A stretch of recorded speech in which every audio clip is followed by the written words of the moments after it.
King's Honor, friends, and welcome to episode 69 of the Titanforge podcast. Mokhtar Ogar. Some night elf quote.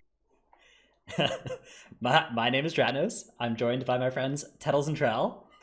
And this week we have some various different topics from a podcast you might describe as floundering for topics. But we've scrounged a few together. We're going to talk about we've got some current events and stuff. We've got some changes to water for healers. We got some changes to affixes. So we kind of got a whole show's worth of topics if you're not too picky about it, which we're not. So that's what's going to go on today. Real quick though, me out of pre-patch. Pre-patch content creation not particularly easy. It turns out this is particularly when the pre-patch goes on for 2 extra months. It's kind of a tough spot to be in. But it is made better by the beautiful fans such as Torrent6, who made us the new starting soon screen that you saw before we went live here today. So big shout out, thanks so much. Yeah, that much better than the one we threw together in Microsoft Paint. Somehow it surprises me because Microsoft Paint usually is just so reliable and foolproof. So clean. So clean. Another round of congratulations is owed to the winners of our beta key giveaway. Those have all been handed out a couple days ago. All 50 of them have been gone. Of course, I yoinked 30 of them for my alt accounts, my multi-boxers, but 20 of them were laundered out to the highest paying patrons. So that's of course not. Oh, God. Can you not say that, dude? Titanforge podcast is never getting beta keys again, man. Dratnos out here ensuring that it's never happening again. So have you guys gotten your new transmogs from the transmog the sprite darter ones, the Fey dragon wings? Yeah, and I made a great tweet about it as well because I knew it would tilt people. I'm still on the fence on that one. I don't know if I want that associated with me. But you're gonna look fantastic. The fairy wing, the wings in general are cool. I do like that there's wings in the game now. For There sure. were wings in the game previously. There was the Druid Blackrock Foundry transmog set that had wings on it. Okay, true. And it's some trinket stuff. But now there's legit wing options, right? Yeah. I'm not a fan of the look personally, but I have put it on temporarily because why not? But I probably won't be using it long term. I went from the BlizzCon onesie to the oh god the Wendigo. That's dude. People were talking about it. I think it's a reasonable bet that this was meant to be the BlizzCon thing for this year. WoW had data mined where it came from. It was supposed to come from some Dream Grove class order hall quest line. Huh? No way. Interesting. Very interesting. All right. So other than that, what have you guys been up to in the past week? Tettles, I hear you've been doing something in Warlords of Draenor. Hey, Dratnos, do you want to come speedrun Warlords of Draenor raid bosses with me one time? Not especially, no. I mean, that's what I've been doing. The pre-patch is really full of content. So I took to speedrun.com and tried to find something that I could get a world recorded that I could yoink pretty easily. And something stuck out to me. And it was Warlords of Draenor raid bosses in the lowest amount of time. And so I yoinked that for myself. There will be YouTube videos soon. Are you actually on speedrun.com? Yes. World of War. Oh my god, this is... This is a world record holder. Quadruple threat TTV title. Exactly. This is completely insane. All right, all raids, Warlords. There's one... All right, guys. Let me show. Let me show you guys the state of speedrun.com/wow hashtag all raids. Patches. Click on the previous patches, asshole. One Tettles. Put some respect on my name. Click on the previous patches, dick. All right, hang on. Previous patches. How do I do that? Okay. Season 1, there are no runs. Season 2. Season. Okay, all right. Season 5.5, season 5, 30. Okay, so you're saying that in... All right, I guess this is legitimate. Congratulations. Thank you. Congratulations as well. Did you do it on Demon Hunter or did you do it on... I did it on my Druid. You did it on a High Mountain Tauren Druid. Incredible. Truly amazing. So there it is. TTV Tettles, world record holder in World of Warcraft. Congratulations, I guess. There'll be a YouTube video coming out Monday. In other news, what have you been up to, Travis is Trell? just fucking astonished. I saw you were live a couple hours ago doing some exciting keys. Oh yeah, we did some Titanforge podcast Patreon keys earlier. That was a lot of fun. Nice. I got to lead some nice people through some 23s and 24s on bolstering, trying to CC everything and assign things to the whole group, as we go. It was super fun. Oof. Bolstering. The other stuff I've been doing this week though is just other random WoW stuff. Like I've been working on my UI. I actually practiced the Maw part of leveling, the first level. I'm so bored. I'm practicing leveling in Shadowlands. Do you want to practice WoD dungeons? Well, I don't have much of a leg to stand on here because I've been doing Lore Master of Outland quest lines. So we're so cooked. Somehow all three of us have found we're just trying to one up each other on the dumbest content to be doing right now. The dumbest ways to spend our lives. Shadowlands. Please God, release this expansion. Get me out of here. The sick part is, even if Shadowlands was on time, it still wouldn't be out yet. It would still be a couple days from now. But I would be prepping, like doing yes, things like and the pre-patch content, like the Shadowlands pre-patch event thing, would have actually started, which is still coming soon. So that is something to look forward to, I guess. Is it this week? I don't know, but it's soon. Happy to help. God. The premier World of Warcraft news show. In other news, we have Exorsus, a guild you may remember from such world firsts as Xavius in... Oh, this is the wrong thing. Okay, yeah, here it is. From such world firsts as Xavius and Gul'dan have faction changed to Alliance in order to get access to the Dwarf Racial to remove some bleeds, particularly on the Stone Legion Generals. That boss fight is a big pain without bleed removal. You can do it through a mechanic that the boss fight has itself, but that is a much, much bigger pain than doing it with a Dwarf Racial. So that's a powerful racial to have access to for that fight, and it looks like Exorsus are the first guild to pull the trigger on the faction transfer. Do you expect that that's going to get changed to where Stone Legion General's bleed is not removable by Kyrian Potion and Dwarf Racial? Okay, I think if the Kyrian Potion didn't remove it, that would be whack. That would be pretty weird. That's like the only good thing that Kyrian has going for it for many classes as a whole, is getting some incidental bleed removal in fights like that. Do I think that they would change how it interacted with Stone Form? Again, that would be weird. I feel like the more likely thing that they would do is like... It's the exact same thing as Kyrian Potion, right? Well... Yeah, pretty much. Nah, that's like buffing Kyrian versus buffing Alliance is two different things, right? That's... the Alliance isn't new, the Kyrian are new. Well it works mechanically the same way, I think. Yes, that's true. It would be hard to code it to be different, I guess, maybe. Yeah. Speaking of some people who have gone Alliance, it seems as if some of the Echo guys are going Alliance for like leveling speed because of the war mode buff. Yes, so that's another thing. Alliance gets the better war mode buff, unless like it's not just coded into the game that Alliance has the better war mode buff, but it's like almost a guarantee. Oh, it is. It's effectively guaranteed unless there was not just like top end player swapping, but like a huge change in just how war mode functioned, which seems unlikely, but is not impossible.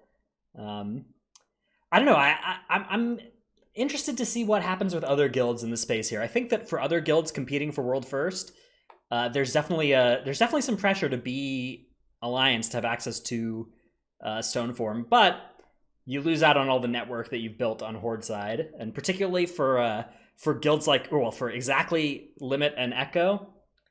They have a substantial amount of like people that will be in their heroic splits, people that'll sell them cheap BOEs, people that'll do all kinds of stuff for them. I guess the cheap BOEs can maybe be accomplished cross faction, but like being in split raids cross faction is a lot less of a thing. So there's more of a cost, I'd say, for Echo and Limit than for Exorsus to swap to Alliance. But that being said, I think we will still potentially see that happen. I think that's something that may very much be a feature of this Race to World First.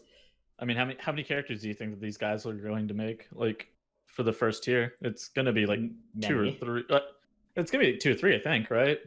Yes. Okay. 3. I guess 3 Alliance characters is probably enough.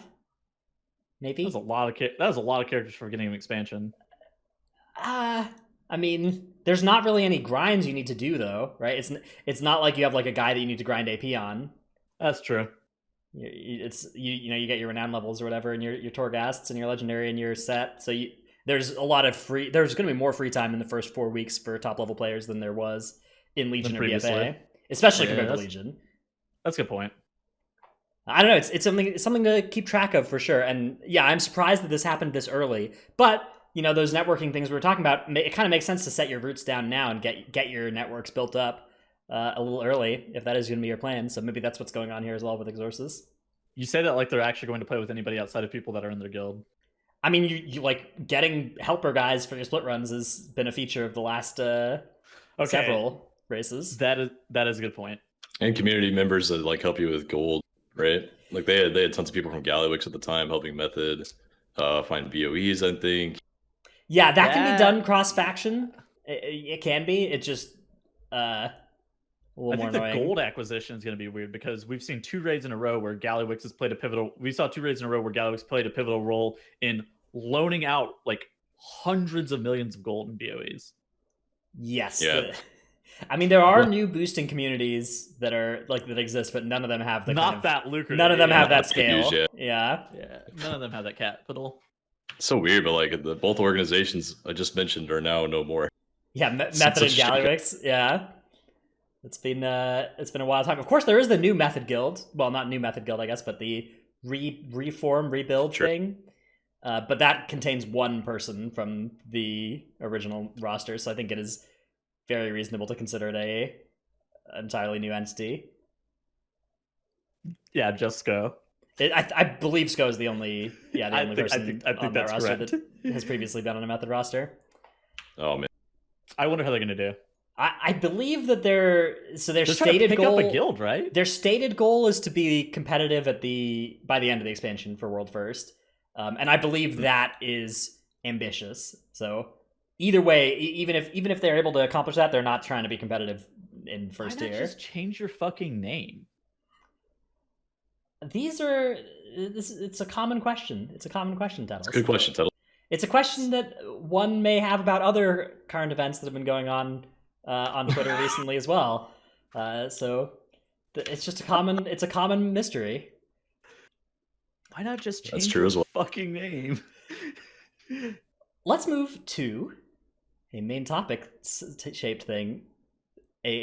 Another mini topic disguised as a main topic for people that could not find any main topics literally to save their lives. Let's talk a little bit about healers in Mythic Plus because we have some changes to how mana regeneration is going to happen in Schlans. Namely, water has been nerfed for healers such that it does not regen mana really much at all for the first couple ticks, for about 3 seconds. And Dark Moon Fish Feasts have been taken out back and shot. They will not be brought into this next expansion with us. So they got the Lightfoot treatment. Yeah, they haven't even got the Lightfoot treatment, have they? Or is there a new replacement thing? There is. Yeah. Okay, yeah. It's just like a little bit better than normal food. All right, so yeah, that's exactly the Lightfoot treatment, I guess. Drums got removed from the game. Yes. Well, so something that's interesting about the water, basically, yeah, like Dretna said, you don't get any ticks of mana until you are seated and drinking for 5 seconds, which is an incredibly long time. And something that I have to wonder about is like, I wonder what this means for PvP as a whole, because if you think about it, like not even just the context of Mythic Plus, but sitting and drinking for 5 seconds before you get any mana return is actually insane for PvP as well. I believe that's the goal here. I think the goal is to make it so that you can't just like sit and tap a drink for 3 seconds and regenerate a sizable amount of mana. That's probably true. But I don't know. I mean, I'm not a PvP scientist. You know, I collect my 2100 or whatever for PvE rewards when I need to, and that's the extent of my PvP experience. Maybe it will make games go into dampening far less frequently, but I don't know. This seems really rough. Most notably for Mythic Plus healing, where it's like, so they add coming into this expansion, they add Prideful into the game, and you're like, oh hot damn, we have to use far fewer fish feats and stop and drinking far less often. And then they're like, JK, we're changing water and fish feast. Good luck. Okay, to be fair on the removal of the sugar crusted fish feast point, sugar crusted fish feasts were dumb. It was dumb that these items were like super expensive, available to be farmed 1 week out of every 4, and like Yeah, true. they just like arbitrarily did a lot of extra healing from a previous expansion, and they scuffed your food buff unless you were using 1 out of 4 of the food buffs. Like, they were dumb. They were a band-aid. Now, that being said, you know, a band-aid can be bad, but if you just rip it off and there's just like a gaping wound underneath and you make that worse, like, okay, that is worse than the band-aid, but it's not like the band-aid was a perfect situation either. Why not just buff the water to be like fish feast water? I wonder if that's something they could do for Mythic Plus only. Like, just make it work whatever way you want to make it work to be nerfed in PvP, and then like make it better in PvE, right? Like that. I wonder how feasible that is for them, because I know that they have a lot of knobs that easily tune things to be different between PvE and PvP, and I wonder if like how Fish Feast function or how mana functions is one such thing. It's because sitting there having to drink for 5 seconds to get 0 mana back is actually an insanely long time for Mythic Plus, especially since like sometimes after bosses you're fully tapped to 0.0% mana and you have to drink all the way to full. That is a long time they have to be seated drinking. Now it's gonna be a problem too for like healers that are in pugs. A lot of things when you engage them, put the whole group in combat and just stop the healer from drinking right there. So the healer will like start drinking after the pack, and then the tank will pull something, and then they'll just be yoinked out like 3 seconds into their drink, and they won't have any more mana. Yeah, fixate mobs, bosses that global combat you are some of those examples. Yeah, there are a lot of changes that have, I think, the ideal effect, maybe in Blizzard's mind and maybe in an optimist mind, of slowing down and making Mythic Plus like a little bit more easy to manage. And I think that we could debate whether or not that's an admirable goal, but I don't think this actually accomplishes like a successful making of Mythic Plus less hectic. I think it just means that like life is going to suck more for healers, right? Yeah. Like, your tank is going to pull and you're going to be at 0% mana and you're going to be like, man. Are there positives to this change? Like, can you really think of any like upsides to this change as a whole? I think that if it's aimed at Mythic Plus and Mythic Plus isn't just like a bystander that's being shot because it's in the way of PvP or whatever, which is obviously something that happens from time to time for Mythic Plus. If it is actually aimed at Mythic Plus to some extent, I do think that it's got to be part of the same like AoE cap mindset of like, we would like to slow Mythic Plus down a little bit. Do you think it accomplishes that? So maybe. My suspicion is that it will not do that for top groups, because top groups will find a way to make the healers suck it up and live with it, right? And it will also not do it for low-level groups, because I've never, ever been in a low-level group where anybody has the heal... I've never been in a group where anybody... So below a 15 key, where it takes fewer than like 5 button presses to determine how much mana the healer has, right? Like, everybody I play with that's like a DPS player or a tank player in a 15 or lower needs to like open a spaceship menu to get access to their healer's mana bar, and otherwise it's completely hidden. We don't care about that kind of stuff. What if they're trying to make healers use the drinkable mana potion now every 5 minutes? What if that was their goal, is that they want you to channel a mana potion in combat? This is getting too big brain for me, man. This is too much. Yeah, I'm pretty sure it's simple as they just did it for PvP to prevent easy drinks from the healers in LOS, but it just spilled over to Mythic Plus because Mythic Plus is not the priority. Yeah, I mean, I believe it looks like a reasonable change to me for PvP, because like my limited experience with PvP, it has felt kind of weird how important like a 2-second drink can be to the outcome of a game. And so, like, nerfing a 2-second drink seems like a reasonable thing to want to do for PvP. In PvP, you don't start regenerating mana until 3 seconds into your drink anyways. Okay, 2 seconds or whatever, like a 4-second drink, whatever the number is that like they're nerfing here. But you have to be out of combat, which is 8 seconds of not being hit by somebody first in PvP. I don't know, man. I play these like druids and mages and stuff, and they're like they freeze me, and my melee brain is really really sad. All right, I just don't want to hit stuff, man. I don't know. That's fair. I'm not a PvP scientist, though. I do not have an opinion about whether or not it's good for PvP, really, because I have not PvP'd in 9 months, 10 months. Yeah, fair. The Prideful, at least, is there to give some mana regen. That's going to be nice for I don't know, for particularly, like, higher end groups, I guess, can make good use of that. Really pump a lot of the dungeon into the prideful buff. I think even for lower level groups, they're just going to end up having 100% mana after you kill Pride every time. Like you're forced to fight Pride, you have to get it. So generally, you will not drink between like 2 or 3 pulls, and then you'll get Pride and you get refilled. Or once it gets to the point of tuning where you have a hard time killing the Pride, then you might run out of mana too early. That's the problem. But until then, I think it's actually good for low level groups too. There's just some weird point in the middle. Yeah, I think right now, like Resto Shaman and Resto Druid seem like they're in a pretty advantageous spot now due to these mana changes, because both of those have some of the less mana, like the highest amount of mana efficiency. Does Resto Shaman still have the whole like crit scaling their mana efficiency thing in Shadowlands? I want to say their mana efficiency is worse in Shadowlands as a whole, but they do have a new water shield. I think that's new, right? Where it just regens mana for them at a faster rate until they get hit by direct attacks, I think. Basically, if Resto Shaman has to cast Healing Surge, they're gonna fucking oom, but that's about it. Okay, yeah. I don't know. They also have Mana Tide Totem. So they have 2 ways of regening mana outside of their normal regeneration. And Druid also has Enervate, so I think those 2 are the more efficient ones just because of that. Yeah. Those 2 are definitely the most efficient. Now, does it end up mattering? I'm not 100% sure. I want Resto Shaman to be the meta Mythic Plus healer, though. I actually think that would be sick. Yeah, that'd be really cool. I think they're fun to play with most of all. That is a spec that has been on the outside looking in for the entire history of Mythic Plus as well, right? Like that, it's them and Holy Priest that have like never had a time in the sun. Well, the reason that I want Resto Shaman to be good is because like I think that their utility suite just brings a lot for Mythic Plus as a whole, and I think that would be cool to play alongside one of them. There's a confluence of factors as well that are looking good as well, like the range meta and Resto Shaman complementing that really well with their kick is like a really strong thing. Resto Shaman does a fuck ton of damage right now too. Good, glad to hear that. If they keep their tank healing abilities, I think they're going to be good. They spam Chain Heal and Chain Lightning. That's literally it. They just alternate those abilities right now. Very cool. It's kind of sick. All right, let's advance to our tip of the week segment.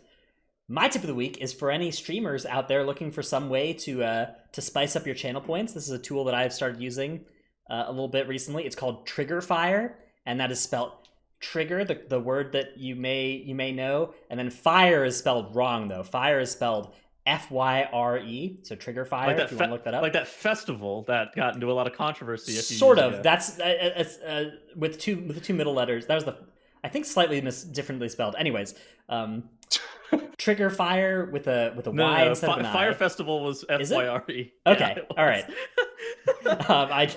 I remember hearing about that, but I don't actually remember exactly what was going on with it. Anyways, this is a tool you can use that if you're a streamer, you can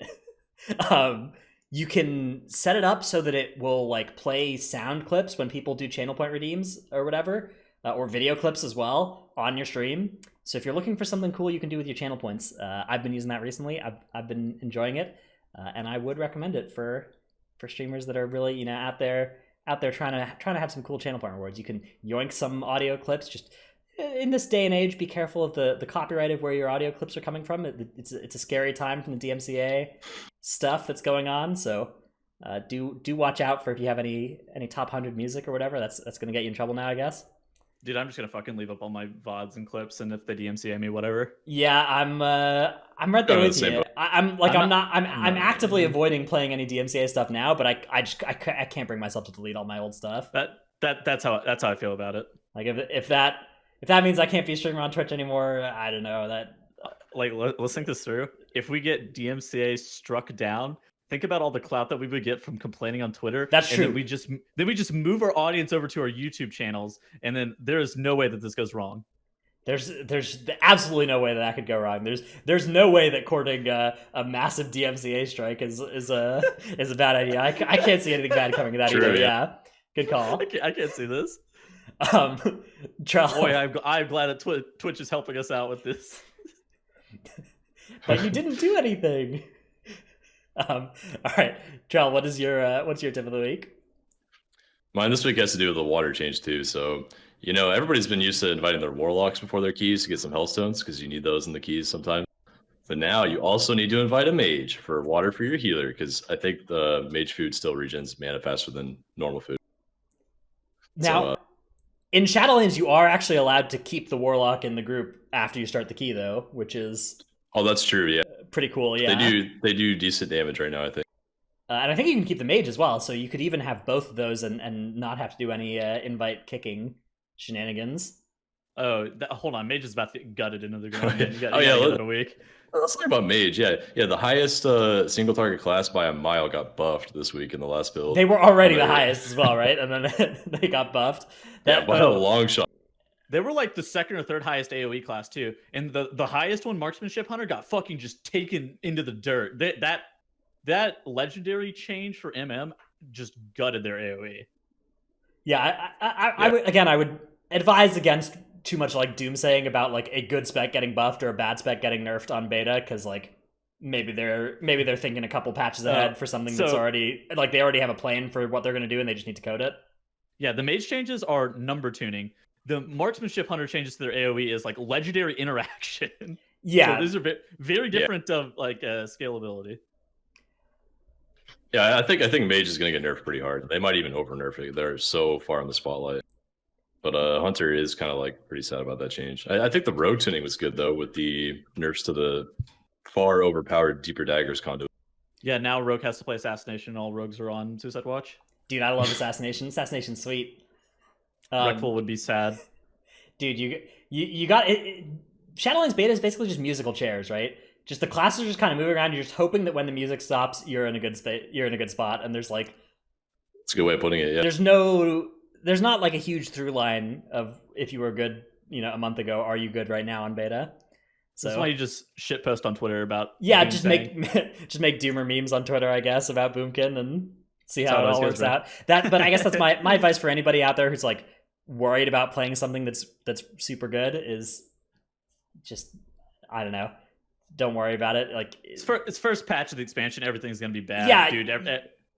You can try and make an educated guess about it, but you don't try and do it now. Try and do it later, like closer to the expansion being released. And don't worry if you get it wrong. It's not going to be a big deal for the first patch of the expansion. Mm-hmm. Just be flexible, I think, is the big thing. If you're trying to play something good, be flexible to swap to that if that ends up not being you. Yeah. And if that's not your goal, then that's also totally cool. You don't have to want to just play a six pack. There's nothing wrong with that. And just play Moonkin all those. I mean, something. Yeah, I don't care. Doesn't bother me any. You too can get world records on anything. You can buck that Demon Hunter meta and get the world record WAD all raids clear. Even if Moonkin is undertuned, like we still want Moonkins on our roster for like patches into the future anyways. There's nothing wrong with it being bad for one patch. I'm sure it'll come back around anyways. So. Yeah, for almost all players, you are going to be better off picking at least like any of the specs that aren't just like in the dumpster for whatever content you're doing. Like as long as you're not one of those, just playing something that you're good at and that you know and that you have some experience with is going to work out really well for you. And not stressing too much about a swap. But if you're trying to develop that multi-classing muscle, that's also a really good thing to try and do if that's something you're going to have fun with. So do that if it appeals to you. Let's look at a clip of the week. Today we have a Tettles Effect clip of the week. This is yes. This is a classic Tettles Effect. Oh, what could go wrong here?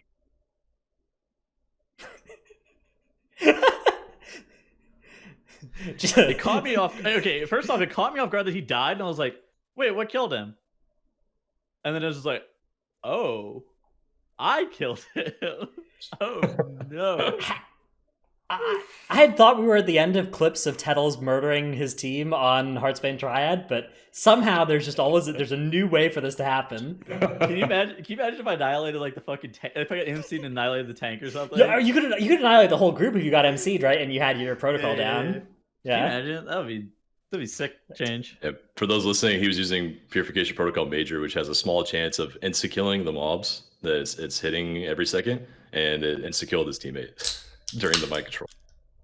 Yeah, it's a completely absurd effect and very emblematic of the Tettles Effect. That is exactly the Tettles Effect. How is life like this?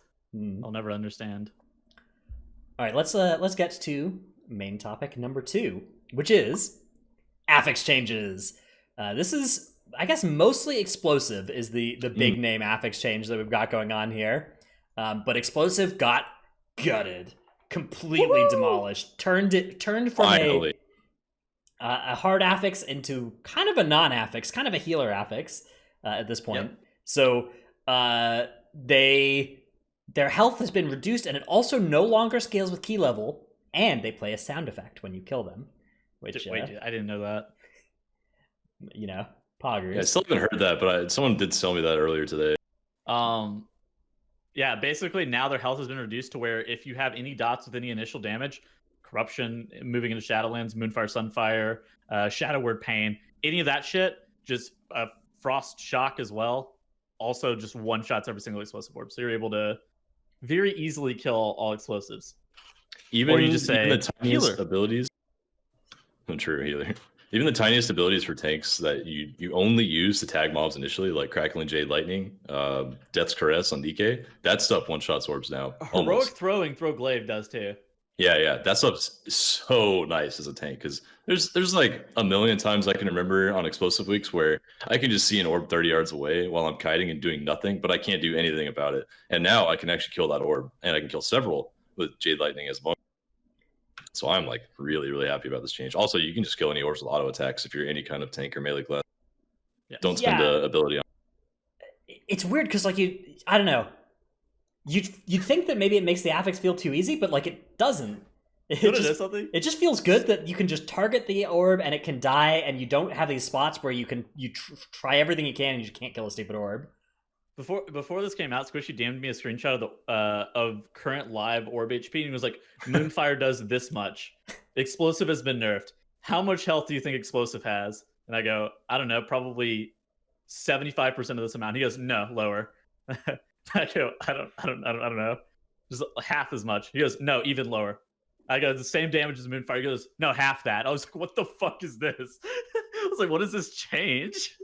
It actually caught me so off guard how hard they nerfed it. Yeah, I'm so happy about this. One wonders. Actually, it was like a literal 90% nerf.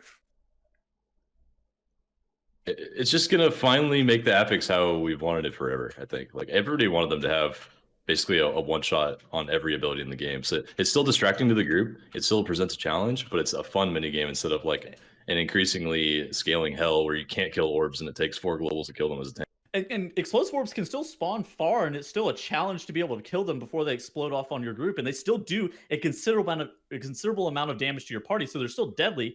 They're just not impossible to deal with by 80% of the specs.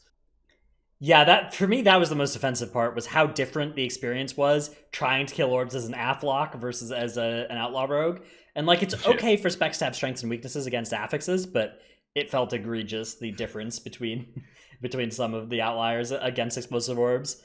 I was advocating for it to be like the totem system in PvP, where they don't have like a health pool. They just need any 2 direct hits to kill them. And Blizzard's basically done that, but with any 1 direct hit is effectively what this change is here. So I'm okay with this. Yeah, I'm fine with this as well. I mean, to me, the challenge of explosive orbs should be like identifying them, targeting them, being efficient with targeting them, not having 2 people try and kill the same one, noticing them in far spots. And the challenge with explosive orbs shouldn't be like, do you have the correct button to actually dump a bunch of damage into this stupid thing? Do you have the correct composition to be able to kill explosive orbs like that? And that, like, are you off global so you can sink 3 globals into this stupid thing before it explodes instead of 2? Does this make explosive more reliable to be a push week, or do you think that it still is too much? I think explosive can absolutely be a push week now. I don't know, Trell, what do you think? I think so, yeah. Because healers are going to be able to one-shot, like Disc and Resto Druid, and are going to be able to Holy Paladin is always able to one-shot them. All going to be able to just clap explosives. Yeah, explosive has become a healer affix and a push week affix at the same time. So healers never get to have a push week where it's not just healer affixes, like bursting or whatever is, a healer affix and a push week affix. Man, it's not a healer affix. It's always explosive has always been and always will be whoever has the least amount going on at that very moment and is able to hit the orb. most efficiently. So like usually it's a tank and melee DPS. You don't want to spend a GCD on the orb. You just want to auto attack it. That way you don't lose any damage at all. Yeah, and Enchanted Emissary wasn't a healer fix either. Yeah, look, from my perspective, the healer can either kill the orb or they can heal us. I don't care which they pick, but they're gonna have to do one of those two things because I'm not touching that thing anymore. I killed explosive orbs all of BFA, 0 in Shadowlands. It's Never I mean, again. one thing for sure is it shouldn't be a caster affix unless literally nobody else in the party can get it. And Right, then that's it's the either thing. the healer or the It's caster. still worse for, like, if you have an Afflock, it's still worse for them to hit that. Actually, unless they, like, get a benefit of draining off of it, right? On single target, they were going to want to drain it. Yeah. On single target, it's that Legion shit where they're like, fuck off, this is mine, bro. Yeah, I remember that, Fuck actually. off, don't touch that. Do they play that, the Wrath of Consumption Legendary? Is that thing, I don't know. Okay. Maybe. Because they have that artifact trait thing back as a legendary. I don't know if it's I don't know how good it is though for them in M+. But they did do that shit in Legion. They may end up doing it again in Shadowlands. Yeah, True. Especially now that a Drain Soul actually kills it reliably. Because I remember in Legion sometimes you'd like drain for 4 seconds and it would barely die right at the end, and you're like, ugh. That was close. But you still tell your whole entire group to mess off. And don't yeah, I touch mean it, obviously the rest of the group can't touch that. That's a damage increase for you. Yeah. All right. It does kind of make you wonder a little bit about we've had Bursting get a huge kind of rework, great set of changes. Grievous, Quaking earlier this expansion, Sanguine, Volcanic have both, I think, had excellent reworks and like redesigns of where the actual interesting difficulty should be and where the like stupid stuff is. And it makes you wonder about 2 kind of elephants in the room, Bolstering and Necrotic, that are just kind of they're kind of equally as annoying as they have been for 4 years. In Necrotic's case, kind of even more because it's not a magic effect anymore. Where are the changes to Bolstering and Necrotic? It really does make you wonder. Okay, so like Bolstering, I think I don't want to say I could understand why you wouldn't want to change Bolstering because it is playable. Like you are able to play around it. Necrotic feels a little egregious to not have had changes at all yet. Yeah, Necrotic's insane, man. It's just so rough for tanks, a class of people that are already so like hard to get into M+. Yeah, and the bolstering thing as well. It's like I don't know how much this is just my experience, but for me, I can do like 2 weeks before or 2 keys before I'm exhausted on bolstering week, and like on most other weeks, I can do like 30 keys before I'm exhausted. Explosive week back when I was like the solo orb killing outlaw rogue or whatever, that also was like two keys and I'm exhausted. And all of Beguiling that wasn't enchanted weeks was like that as well. But other than that, it's just bolstering. That's like you just go into keys and you're just like, man, I don't actually want to do this all day, right? Like this is rough. This is exhausting. Chet makes a great point too. The target cap being introduced with bolstering being present is actually awful. It's so bad because it's not a random 5 targets. It's the closest 5 targets for most of these effects. So you just like it's. I mean, it's also just gets uneven. Like, you can't control it very well. I mean, it's also very problematic for shit like the first area in Necrotic Wake. I've noticed it be so hard to deal with, like that first area in Necrotic Wake without accidentally just body pulling a pack.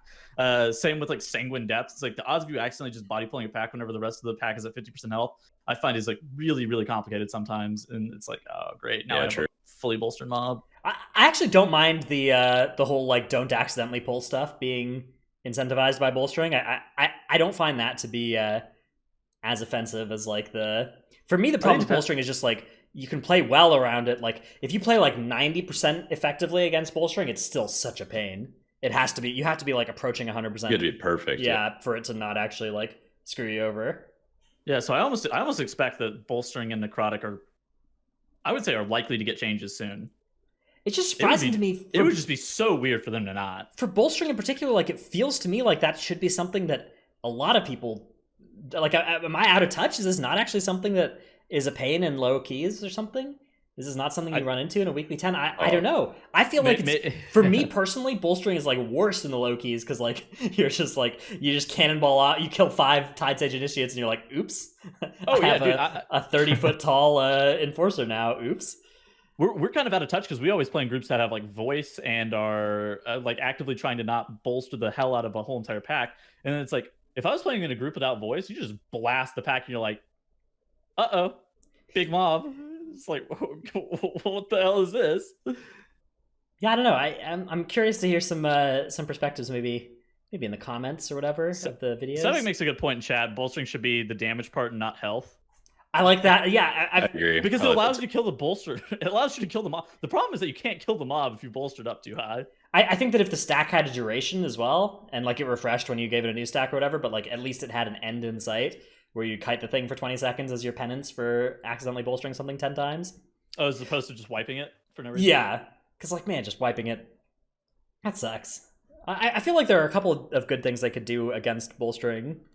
There are a lot of answers that would work for that affix that I think would preserve the right way to play versus the wrong way to play against it, and just make it like half as punishing to do it the wrong way, because it's so punishing to do it the wrong way. Agree. You know, the other thing is necrotic is going to be pretty bad in these dungeons because there are more fervent strike like mechanics than in BFA. Like they kept that mechanic where any kind of tank hit will just target the nearest target if the tank's out of range. Many bosses do it too, and they've added more than in BFA. So the fact that necrotic is still in the game just how it's been forever is such a problem. It's so contradictory to how the game is designed. Like you have to kite, but you're not supposed to kite at the same time because of the mechanics. What is the deal with the bosses having fervent strikes? Like, what is that shit? It's so annoying, man. I honestly think they don't intend for bosses to have those kinds of mechanics because they increase their movement speed. Like bosses are really fast for some reason, and lots of mobs too are for some reason too. But I think they changed their like base mob design to just have a fervent strike like mechanic. Like when they just create the mob template, it just has a fervent strike in it when they put it in the file. Exactly. That could be it. Like the third boss in Spires of Ascension, his tank hit being a fervent is so weird to me. They changed that one. They either increased its range by a lot or they stopped it. So that's why I think it's part of their template. That one was egregious because you wouldn't even be out of like melee range of the boss, and he would just fucking blast your rogue. Yeah, like, the nice part about rogues is that rogues actually can live fervents, right? Like you can evasion it, you can cheat it, right? But man, imagine being like a other melee anybody else in the Shadowlands dungeons and like the fervent strikes, man. Even DHs, because you can't blade dance it anymore, right? You can't even death sweep it. You gotta blur it or nether it or something. Yeah. Evade somewhere being upset again. Yeah. But yeah, that's what's going on, I guess, with affixes. I'm happy about the explosive change, and to be fair, like good changes to 5 affixes or whatever, you know, that's good, right? That's good to happen, and you know, we're not trying to like rake them over the coals for not changing 2 affixes. Like to me, it sticks out a little bit, but like this is still way more good stuff happening to affixes in Shadowlands than I was expecting. So it makes the dungeons more fun to play on bad weeks. Like there's always going to be push week, right? There's always going to be a push week. There's always going to be a best week.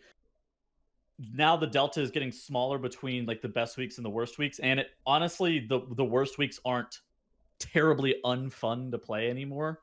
Dude, which is before. Do you remember some of those void weeks, man? Some of the void weeks with like old quaking tyrannical void teaming or whatever.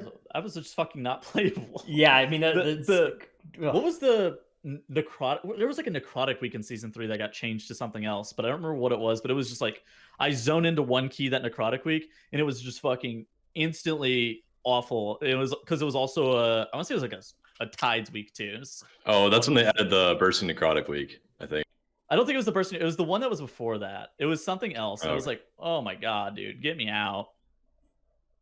Yeah, anyways, I agree with you. My stance is on Mythic Plus weeks, much like class balance, is there's always going to be a best, there's always going to be a worst, but it really matters what the difference is between those, and particularly where that like middle of the pack is and how fun that all is. Yeah, I think that these are moving away from unfun and annoying to slightly better, even though there is always going to be a best. Yeah. All right, that's our main topics for this week. We are going to do some Q&A. We have some good Q&A stuff to talk about. But first, let's thank our supporters over at patreon.com for making our show possible. They are Paul of US Proudmore. Do we do 69 or do we just skip it? Says Trial. That's a quote from Trial. We ended up doing Dude, I was thinking about calling it a Titanforge podcast, episode 68, chapter 2 or whatever, episode 2, like Part Half-Life does. Yeah. The epilogue. Yeah. Your fans will be disappointed if you don't give them 69. We did that. Delete DH. The cards predicted I'd be an MM hunter. I'm sorry. Oh, King of Skills, Zuko, Ja, Drunksfeed from Legion of Lemmings, Argent Dawn EU. I Wish I Was Dratnos' Dino Pillow, Chromed, Seraphicus, Trekkie, the Marsh Hare, Regulus, Nevernude, Chewy. Tettles stands for the Ex-Terrorist Tempering Law Enforcement System. Lufer. Yeah. Ziv XX, Van Heelen of Second Attempt, Sen of US Kill Jaden, Daz Boot, Better Mage Lead Than Tal. Brought to you by Dratnos the Excel Wizard, Brad Ceratops, Gino, the 24th best DH on Thrall, Necris, Will Blizzard care about balance, class identity, and agency? Shadow Priest can pump if you chain pull, just give him a chance. Nevuk, Sinmora, Eevee, Frosty K New Meta. Stevenson doesn't like bothering coworkers on the weekends, so if you guys could do it and let Gino know there's no rush on that project at work, because I finally got beta access, so I'm taking days off this week. Take Light of the Protector and Rage Regen off the GCD. Woe Bonesy No Verse, No Trick. Vamp of Storm Rage, Ion Schedule to Tettle's Flame. Farewell Balance Druid, Hello Warlock. C, Dymat. Syncope, Gamer Dad in Training. Anubara and Vin. Heltari, Ishio. Dream Team can time any key as long as it's Junkyard. Hanny is going to pump in Shadowlands. Nyx, Xylic. My brother needs to play more and stop being a noob. Flick thinks Mort needs to reroll from balance. Gallic, Brusif, and Chewy. And we may have, if you're not on this list, we had a lot of influx to our server for the giveaway that we ran this week. So just ping us, just at Tettles. The giveaway actually just ruined our Patreon bot, so I couldn't tell who joined or left. So if something is wrong, just ping me. Yeah, just ping Tettles. And if you have any problems with any names that get read out as well, Tettles is the moderator of those. So again, just take up any problems you have with Tettles. Why did you say my name like 6 fucking times? Let's move on to Q&A. We have our first question comes from Llama in Discord. Do you think the target cap on AoE is going to force the meta towards even more of a burst AoE situation and thus negate the perceived power of these specs without capped AoE? Or will it push the meta more towards a consistent AoE damage meta? That's a good question. I think for MDI, it's going to be burst classes, and for super high keys on live, it's going to be sustained AoE. I don't know if I believe that. I think right now, I think the burst AoE is still going to be a better profile for live keys, and the reason for that is because I feel like the trash actually just fucking gets smoked. I haven't played since the MM Hunter nerf, so maybe that is going to end up changing my opinion a little bit. But I feel like as somebody who plays like a class that does take a while to ramp up, like the stuff that just bursts really hard, like the MM Hunters, like Frost Death Knight, shit like that, actually just will randomly delete a pack, and you're like, well, I popped my cooldowns at a bad time. I don't really know what I'm doing here. But guys, my Sunfire is still ticking. Why is the mobs dead? Me and my dots over here, bro. But like, so say the mobs do end up lasting a long time, like Charles said, consistent damage is always going to be better because it'll end up being tuned higher. Yeah, there's a synergy as well with the burst damage and Prideful, right? Like if you're going into a big pull and you've got a Prideful buff, that is it is nice to have your damage be front loadable there. This is right too. Like Prideful leads to that situation, and there's also other things in the dungeons. Like there's all kinds of dungeon buffs that give you more damage or stun the mobs, and you want to kill them in those burst windows, like the urns on the other side or the spear in spires. Both stun them off for 10 seconds and make them take 20% more damage. So ultimately, it depends on how long the trash packs are going to last, and if you're actually able to kill them within the damage window, because then like those specs fall off really hard outside of their burst damage cooldowns. But like if everything is able to be killed inside of your offensive CDs, then you're going to prioritize burst over sustain. So it really just kind of depends.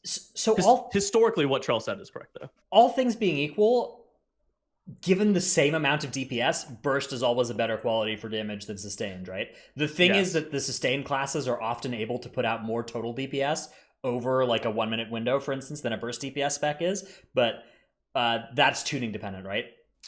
Always, if you could choose for the same damage, you'd want it to be burstier. And because right now in BFA, like whenever you would be doing like a normal key, packs would typically live somewhere in like the 45 second to 1 minute range, depending on the pack or the pull, if you're doing like difficult content. And Shadowlands, maybe Trell's been doing higher level keys now, so maybe he knows this more. But like the longest trash pack I've seen live is like 20 to 25 seconds, and I'm just like, well, this is kind of annoying. Yeah, There's it's a lot actually of trash that gets insta-killed. It's pretty eye-opening if you play without any of the like super overtuned classes or bugged specs that people are abusing. Like on pulls yesterday on Tyrannical on 15, we actually had pulls lasting like 30 to 45 seconds, even on Tyrannical. So okay, so maybe it is like a byproduct of there being people who are playing like really meta shit and like really overtuned stuff, that it's like unethical making gamers. Making some of the dungeons feel a little bit 38 ridiculous. sockets.